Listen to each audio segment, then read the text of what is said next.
Maintenant, la parole est au père provincial de jésuites pour l'Europe francophone, le père François Boedek,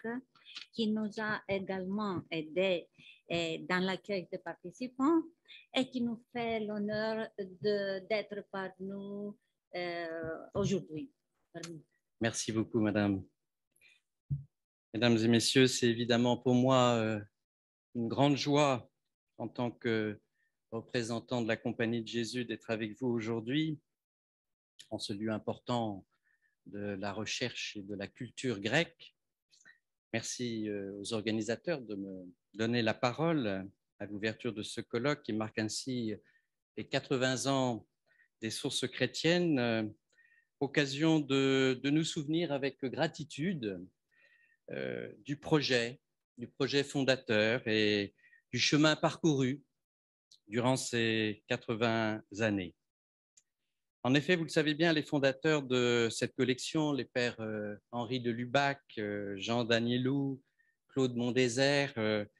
avaient une si haute estime de l'héritage de la patristique orientale,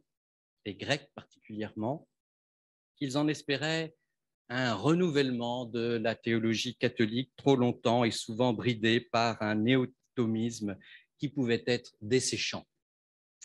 Alors certes, vous le savez mieux que moi, l'abbé Migne avait fait un travail considérable d'édition de la patrologie grecque au siècle précédent, mais il restait à la traduire et à la présenter surtout pour la rendre accessible au public francophone. Alors il est paradoxal que cette initiative ait vu le jour aux heures les plus sombres de l'histoire de France et de l'histoire de l'Europe, fin 1942, début 1943, mais finalement, n'est-ce pas précisément l'un des paradoxes de l'histoire du christianisme que de voir surgir les germes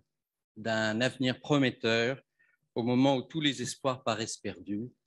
N'est-ce pas le paradoxe de la Sainte Croix que catholiques et orthodoxes nous célébrons aujourd'hui?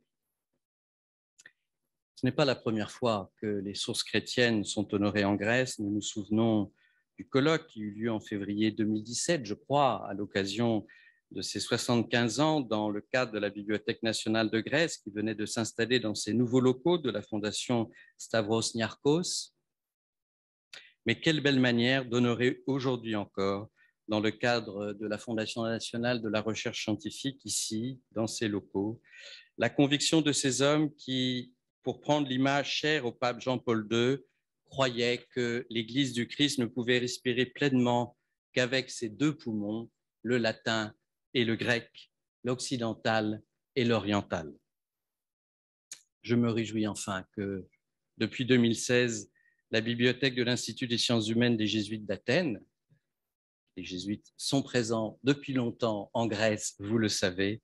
et continuent à l'être bien vivants, mettent à la disposition de tous les lecteurs la totalité de la collection des sources chrétiennes dans un cadre récemment rénové. Et si vous ne le connaissez pas, eh bien, je vous invite évidemment tous à venir nous rendre visite. Et l'Association des Amis des Sources chrétiennes, mon cher Guillaume, c'est bien l'engagement fidèle et résolu de la compagnie pour soutenir son travail précieux, tant pour la science, la culture, que, je le disais, pour les indispensables renouvellements théologiques toujours à faire. Merci donc à vous, les organisateurs de cet événement, de cette marque de reconnaissance pour ces visionnaires dont l'initiative s'est révélée si féconde pour la théologie catholique et pour les échanges entre nos deux églises. Merci de votre attention, de votre accueil et un très bon colloque à vous tous. Nous remercions